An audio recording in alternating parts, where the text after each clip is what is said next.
እዙይ ድምጽ ራዲዮ ኤርትራ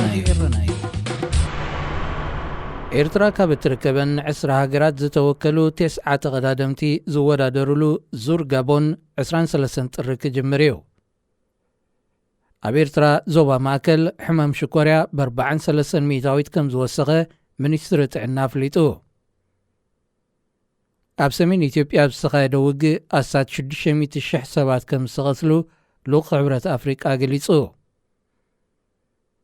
ኣርእስታት ዜና ክትከታተሉ ጸኒሕኩም ክቡራት ሰማዕትና ዝርዝሩ ይቐጽል።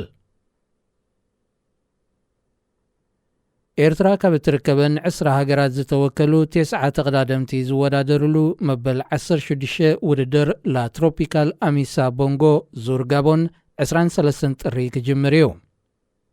ኣብዚ ኣብ ኣፍሪቃ ምስ ዙር ሩዋንዳ ብዕቤቱ ኣብ ቀዳማይ ደረጃ ዝስራዕ ውድድር ሃገራዊት ጋንታ ኤርትራ ብኣሰልጣኒ ሳምሶም ሰሎሞን ዝምርሑ 6 ተቀዳደምቲ ልኢኻላ።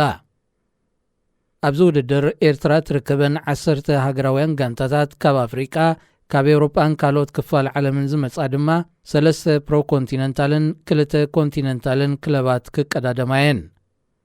ንሃገራዊት ጋንታ ኤርትራ ወኪሎም ኣብ ዙር ክቀዳደሙ ተሓርዮም ዘለዉ ካብ ክለባት ውሽጢ ሃገርን ደገን ዝተዋጽኡ ኮይኖም ሄኖክ ሙሉ ብርሃን፣ ዳዊት የማነ፣ ኤፍሬም ገብረ ህይወት፣ ሚካኤል ሃብቶም፣ ኣኽሊሉ ኣረፋይነን፣ ሜሮን ተሾመን እዮም።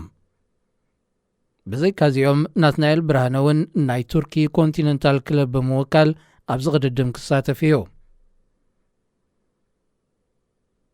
ኣብ ኤርትራ ዞባ ማእከል ኣብ ዝተኻየደ መጽናዕቲ ሕማም ሽኮርያ ብ43 ሚታዊት ከም ዝወሰኸ ንጨንፈር ሚኒስትሪ ጥዕና ናይቲ ዞባ ብምጥቃስ ኣገልግሎት ዜና ኤርትራ ሓቢሮም።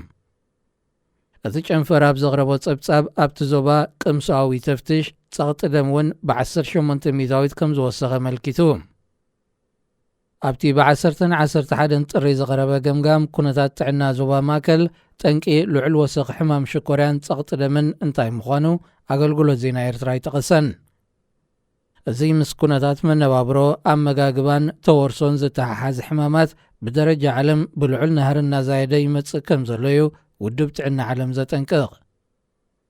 ኣብ 1980 ብዝሒ ሽኮርያ ዘለዎም ሰባት ኣሳት 108 ሚልዮን ከም ዝነበረ ዝገልጽ ውድብ ጥዕና ዓለም ኣብ 2014 እቲ ኣሃዝ ናብ 422 ሚልዮን ከም ዝዓረገ የመልክት።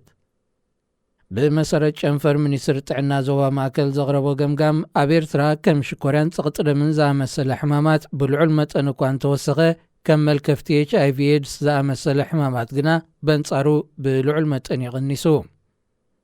መልከፍቲ HIV ኤድስ ኣብ ዞባ ማእከል ኣብዚ 5 ዓመታት ብ64 ሚታዊት ከም ዝጎደለ ኣብቲ ጸብጻብ ተዘርዚሩ። ኣብ ሰሜን ኢትዮጵያ ነሳት 2 ዓመታት ኣብ ዝተኻየደ ውግእ ኣሳት 600,000 ሰባት ከም ዝሰቐትሉ ልኡኽ ሕብረት ኣፍሪቃ ኣብቲ ዞባ ኦሉሰጉን ኦባሳንጆ ገሊጹ። እቲ ፕረዚደንት ናይጀርያ ነበር ምስ ፋይናንሻል ታይምስ ኣብ ዝገበሮ ቃለ መጠይቕ እቲ ልዕሊ ፍርቂ ሚልዮን ህዝቢ ኣህሊቑ ዝበሎ ኩናት ኣብ ዓለምና ብዝእዋን ዝካብ ዘለዎ ውግኣት እቲ ዝኸፈ እዩ ክብል ገሊጽዎ። ንሱ ሰላቲ ብመንጎኝነት ሕብረት ኣፍሪቃ ዝተኸተመ ስምምዕ መዓልታዊ ከጋጥም ዝኽእል ንዝነበረ ሞት ኣሳት 1,000 ሰባት ንምግታእ ከም ዝኸኣለ ይጠቒሱ።